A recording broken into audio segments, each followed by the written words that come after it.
આજે ચૈત્ર નવરાત્રીને આઠમ છે અને ભક્તોમાં અંદરનો ઉત્સાહ જોવા મળી રહ્યો છે। સવારથી જ મંદિરોમાં ભક્તોની ભારે ભીડ ઉમટી પડી છે। સુરતમાં આજે ચૈત્ર નવરાત્રીની આઠમના દિવસે ભક્તિમય માહોલ જોવા મળી રહ્યો છે। ખાસ કરીને ભાગળ વિસ્તારમાં આવેલા ઐતિહાસિક અંબાજી મંદિરમાં વહેલી સવારથી જ ભક્તોનો ભારે ઘસારો જોવા મળી રહ્યો છે। મા અંબાના દર્શન કરવા માટે દૂર દૂરથી ભક્તો ઉમટી પડ્યા છે। મંદિરને સુંદર રીતે શણગારવામાં આવ્યું છે અને માતાજીને આજે વિશેષ 56 ભોગ ધરાવવામાં આવ્યા છે।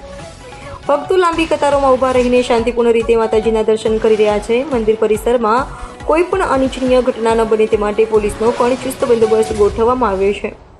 આજે રાજ્યના ગૃહમંત્રી શ્રી હર્ષ સંઘવીએ પણ ભાગળ સ્થિત આ પૌરાણિક અંબાજી મંદિરની મુલાકાત લીધી હતી। તેમણે મા અંબાના દર્શન કરી ધન્યતા અનુભવી હતી।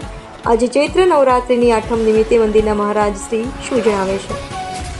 મારું નામ કિરણ જીતેન્દ્ર ગોસ્વામી છે। હું આ મંદિરમાં 40 વર્ષથી સેવા આપું છું। આ મંદિર સૌથી જૂનામાં જૂનું મંદિર છે। અહીં ઘણા વર્ષો નવરાત્રિ ચૈત્રી નવરાત્રિનું મહત્વ છે કે અહીં જે આ નવરાત્રિમાં પબ્લિકનો દર વર્ષે ધસારો થવા આજે આશ્રમ ઓછામાં ઓછું 1 લાખ માણસ દર્શન કરી જશે। અહીં આજે સવારે બી ગૃહમંત્રી હર્ષ સંઘવી સાહેબ દર્શન કરવા આવ્યા હતા।